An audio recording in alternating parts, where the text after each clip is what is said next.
เป็นจะได้คือได้ยินเพิ่นสิลงไทยอยู่บ่ล่ะบัดนี้ฉันเมาอะไรสิลูกฉันบ่ได้เมาเลยบ่ลูกเอ้าเข็นเมาเลยสิลงเข็นเมาเนี่ยว่าสิลงดิแสดงว่าเฮานั่งกันกันตอนนั้นเราเมาแล้วเนาะเมากับมึนตื่นได้เหมือนเนาะได้คุยได้จ่าอยู่บ่ได้บ่แล้วเพิ่นอยู่บ่ทั้งเจ้าเดี๋ยวนี้บ่ได้เว้าพ่อแม่เสียบอกให้เรามาเราก็บ่ได้มา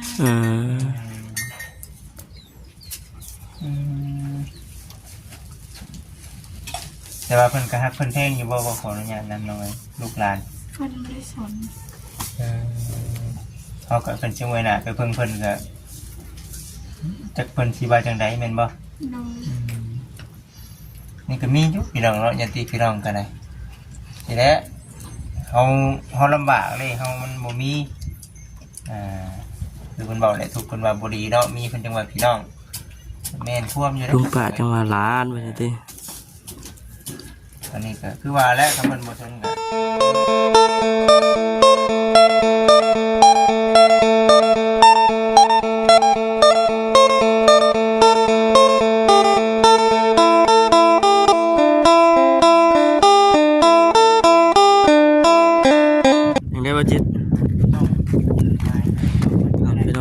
สบายดีเด้อพี่น้องเด้อ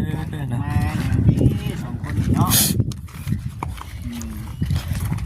แวะเวียนกันมาเวียนน้องไม้เพิ่นก่อนไม่ได้เห็นอยู่นะไปทางใด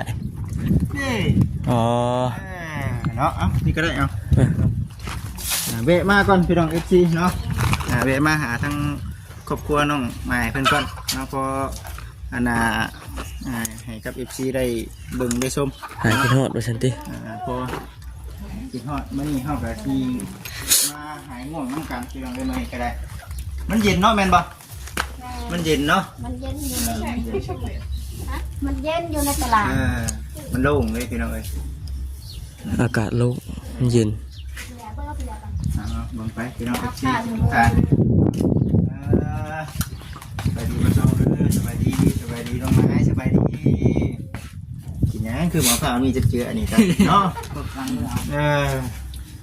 ยังไงนี่น้ำปลาง่ายแค่อันนี้เนาะ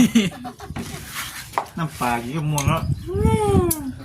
แต่เจียวจะเจอดีกว่านี่บอกกันว่านั่นน่ะเมียงกินเมียงกินเมียงกินไม่ยั้งบ่ใช่ FC เบิ่งชมเด้อเนาะพากันเว้าพากันจางามทั้งนอกทั้งในเป็นหมักเรือเนาะเดี๋ยวจะให้เบิ่งว่าเป็นยังเป็นคือว่าในนั้นเนาะทั้งนอกน่ะเกี้ยงอยู่ให้เกี้ยงงามนะทั้งนอกนี่เนาะชื่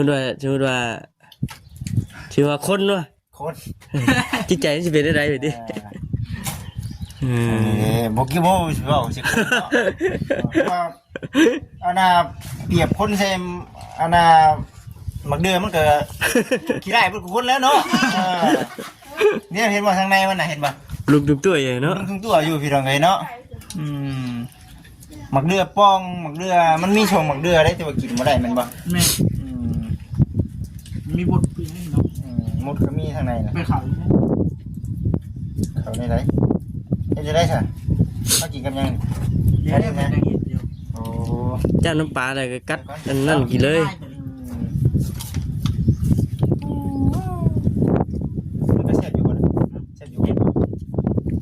ถามว่าแซ่บว่ามันก็มีรสชาติเค็มเหมือนกันเนาะ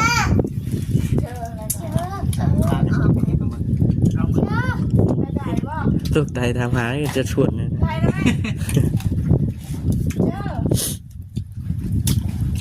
เยอะนะ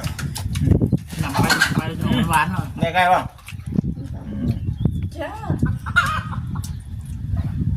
ลงมาทางเก้าเขาไปย้อนเช้าวันนึงเดินเขานั่งมาทางไม้เนาะเขาแหละ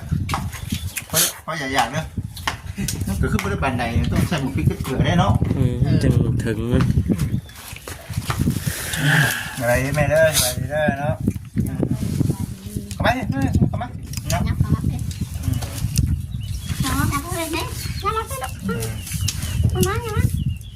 นั่งล้มนั่งเอ็นน้ำกันก่อนพี่น้องเอ๋ยเนาะยืมขากล้องน้องใส่ละลืมออกมาก็มาเกี่ยมเลยเหรอ เอาไป ออกมาแล้วแต่แบบดื่มเนาะ ลูกแม่ลูกนั่งลูก เนาะ นั่ง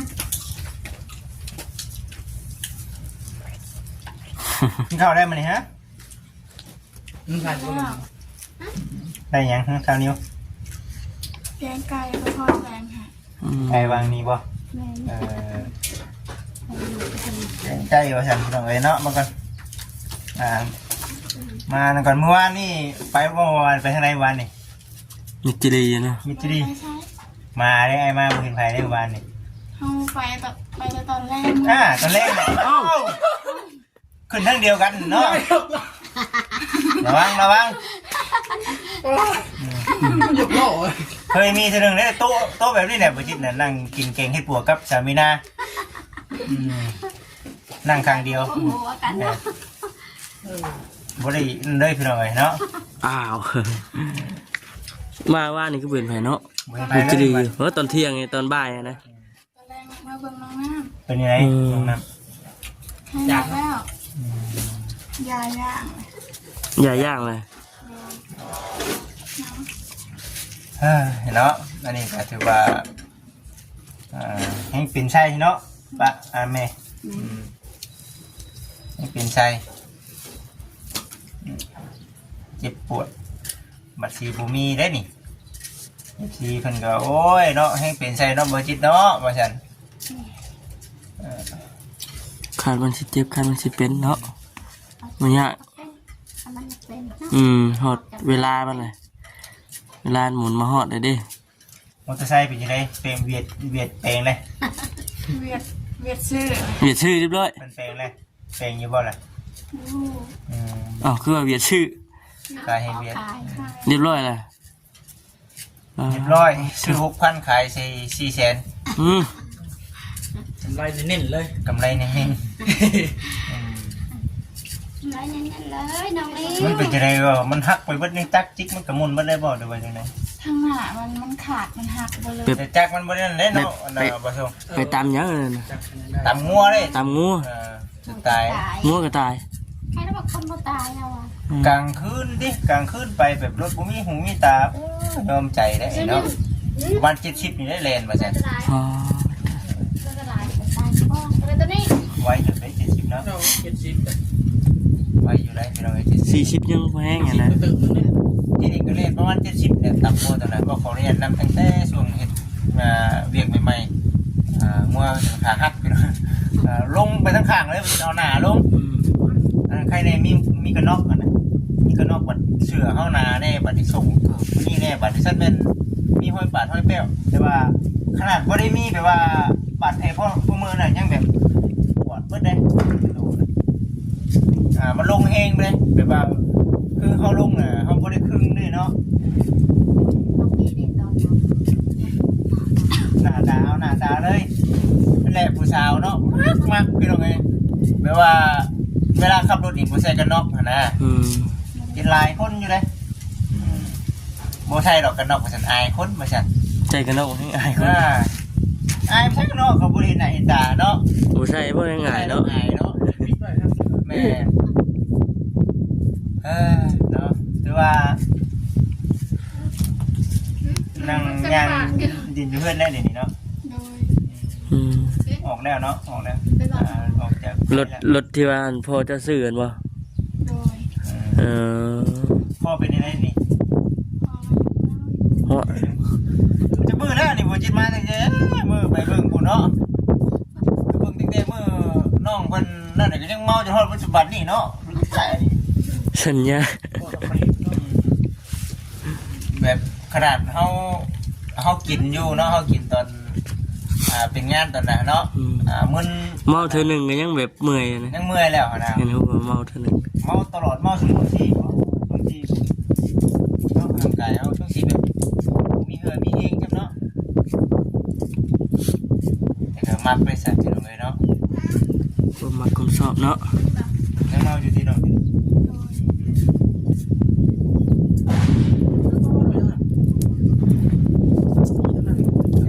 เนาะลงครับ บัดเดินขึ้นมุ่งหมดล้มเนาะแดดก็มาอีกแบบนี้ แค่นี้แต่มัน ยาว สังกะสีปิวอีกบ่แห้งอีกเนาะแล้วพี่น้องเอ้ยบัดนี้ก็ได้เป็นจังได๋คือได้ยินเพิ่นสิลงไทยอยู่บ่ล่ะบัดนี้ ฉันมาเอาอะไรสิลูกฉันบ่ได้มาเอาอะไรบ่ลูก เอ้าเข็นเมาเลยสิลงเข็นเมาเนี่ยว่าสิลงดิ แสดงว่าเฮานั่งกันคู่กันตอนนั้นเราเมาแล้วเนาะ เมามัวกับมึนตื่นได้เหมือน เนาะ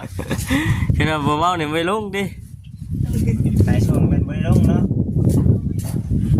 คอยไปว่าตอนไหนเลยเนาะ เพราะว่าเขาสิลงได้เนาะเขาสิไปหาเงินหาคำหั่นนะจริงๆก็คอมเมนต์กันเข้ามาอยู่เนาะใช่ว่าสิลงไทยบ่ซั่นน่ะนะไปก็คือว่าเนี่ยเนาะมันคงสิยากครับเนาะบอกว่าแบบอีบรุงพุ่งพัวอะไรพี่น้องเอ้ยเนาะจักอันใดลูกน้อยจักอันใดอย่างนี้อ่ะน้อยมันก็คิดน้ำตอดนี่ ไปยากอยู่บ้านเพิ่นเมืองทานนี่บ่ได้คือยากอยู่บ้าน ติดกันอยู่บ้านเฮาแล้วเนาะ บางทียากอยู่ไปกินเบิ่ง มีไผฮู้จักเนาะหลายคน เนาะน้องไม้คิดว่าจะได้น้องไม้บาดนี้ครอบครัวเป็นนี่มีความคิดได้ใด มีแต่อุกใจอยู่ ถูกใจบ่ โดย น้องเขาไม่ได้กินข้าวมันวันน้อง น้อยนะ ไปเลยคือเจ้า บ่เป็นครอบเป็นครัวอะไรแบบนี้พี่น้อง ใคร เอ้ย นึ่งข้าวบักน้ อื อง ม แม่ จุ่มง่ายก็ไปได้กินข้าวโมง ไปน้ำหมู่ไปกินเฮือนหมู่เนาะ คุมปากไปฟังลาวนะเนาะว่าก็ได้ ครอบครัว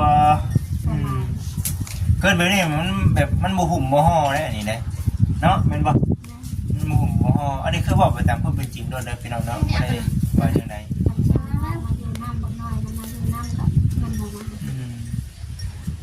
ยู่ตะกี้ได้ใช่ไหมว่าขออนุญาตนำน้องไม้เด้อ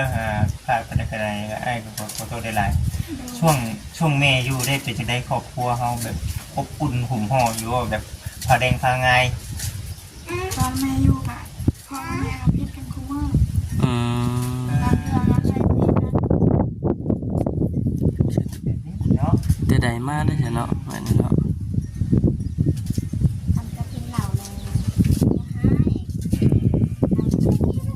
อืม แล้วก็โง่แล้วแบบเมาแล้วมานอนกับใครแล้วก็นี่ไป โวยวายสิบ่ มันก็ได้เป็นแน่นี่เนาะเต้าเฮาใหญ่มากเขาเห็นเบิ่งเนาะแบบอย่างจังซั่นจังซี่มันเป็นแน่นั้นเลยพอพาเมาต่อไปลูกใหญ่มากก็เมาแล้ว อืม พอสิบอกสิสอนก็บ่ได้แล้วแต่เจ้ายังเฮ็ดบ่ทันแล้วสิเป็นแน่นี้พี่น้องเอ้ยเอาเฮ็ดให้ลูกเห็นให้ลูกเบิ่งเนาะแม่นบ่ลูกเต้าเขาเจ้าเขียนแบบเอาแล้วสิเป็นแน่นั้นนั่นน่ะพี่น้องเอ้ยเนาะก็แสดงมาตั้งแต่แม่เพิ่นอยู่พุ่นนี่เนาะพุ่นมาตั้งแต่พุ่นเลย ใครแม่แต่ว่าไม่รู้แรงงานในเหตุชุมกิน ได้ไงเนาะพูดต่างกันได้ไงแม่เฮ็ดชูกินลูกเต้าก็คือสิบ่หิวปานใดเนาะเพราะว่านึงมาบัดคันว่าเป็นได้นี่บัดแม่มันยังคือเฮ็ดลูกเฮ็ดเต้าอยู่เนาะผู้เมานี่ดิบัดผู้เมา ลูกขึ้นยังเนาะ เขาจะบ่ขึ้นจังนี้นี่ไผน่ะเลยฮะ เนี่ย อะไรอย่างเนาะ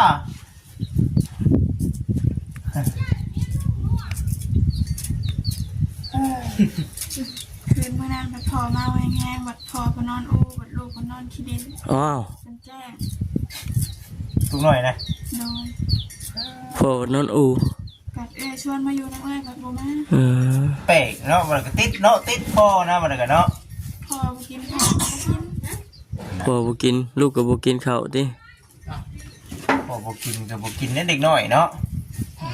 แต่ว่าเขาอยู่เพื่อนเพิ่นทั้งเพื่อนแน่นอนเป็นยังไงเดี๋ยวนี้ ยังอยู่ ยังอยู่บ่ จะเอาข่าวโตเขามาโม่แต่หึงหมดเลย ถ้าเบิดข้าวหมูนี่เด้ บ่ฮู้แล้วก็ยังสิซื้อกิน ชื่อที่เพิ่นบ่ได้หาบัดนี้เนาะเงินขายให้ขายหน้าก็มีอยู่ได้อยู่แต่ว่าเฮาสิซื้อตลอดมันก็เบิดเด้เบิดเป็นคือกันได้เงินน่ะเนาะ แถ ถึงศิลาชำนาญก็เบิด แม่นถ้าครับเขาหาเพิ่มหาตึมแล้วมันคือสิได้อยู่หั่นนะนอนขี้ดินเลยเนาะ นี่แหละตอนรับบ่เมาเนี่ยเราจมมาอย่างเมื่ออยู่น้ำพ่อน้ำแม่เล่าวันนี้ ตอนเราบ่เมากันบ่ พ่อกับแม่อยู่บ้านไหนก็ปู่กับย่าเนี่ยเนาะเจ้าเอิ้นปู่กับย่าเนาะ โดย อยู่บ้านไหนก็ อยู่บ้านพนเนียแขงขมวน เสียงคำมวล โดย บ้านหยังก็ บ้านพนเนีย บ้านคนเนี้ย โดย เจ้าเคยเมื่อบ่ เคย อยู่พูดเป็นได้ เป็น อยู่ ไร พูด ทุกคนนะ อยู่คนเพิ่นกะพ่ออยู่พ่อกินอยู่ เอาบ่ขออนุญาตน้ำปู่กับย่าเพิ่นอยู่บ่ยังอยู่เพิ่นอยู่บ่ ยังเบิด ได้คุยได้จ่าอยู่บ่ได้บ่น้ำเพิ่นอยู่บ่ทั้งเจ้าเดี๋ยวนี้ บ่ได้เล่าตอนแม่เสียบอกให้เรามาเราก็บ่ได้มา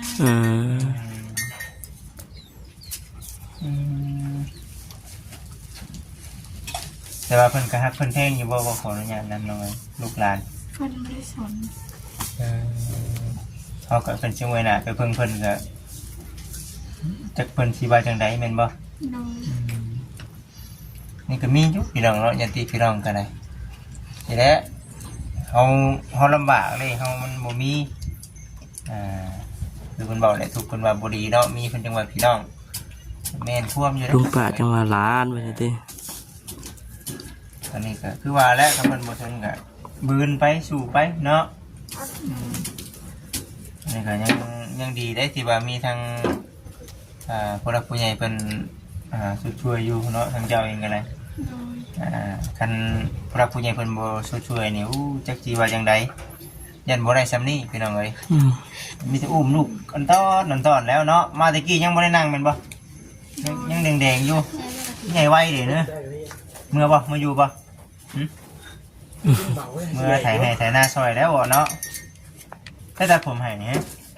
ตัดเฮาตัด ตัดเองเลย โดย ใช่วีอยู่บ่ล่ะ บ่ได้ใช้ พออ่อนโดนกับเป็นอย่างนี้เนาะตัดใส่วีทำจุ๊บเจือเดี๋ยวเนาะมันจังเกี่ยงแน่เจ้าก็ได้แม่เอ้ยเดี๋ยวเฮ็ดให้เฮาคักแท้บ่ได้ใหญ่มาเนาะถ้าผู้ใบเด้อเนาะนี่เด้ผู้มึงแต่ข้าวยังน้อยเหรอหัวไล่ทวนๆอยู่ได้เสียวเนาะ เอาเนาะ อยู่ร่วมกัน พี่จะเอาร่วมกันคนว่าจะได้เจ้า อยู่กัน2 คน พี่น้องนะพี่จะจบคลิปก่อนบัดนี้จะออกมาแดดไปให้เหลือมหูเหลือมตาฉันพี่น้องเนาะโอเคพี่น้องเนาะอยู่ดีมีแฮงเด้อสบายดี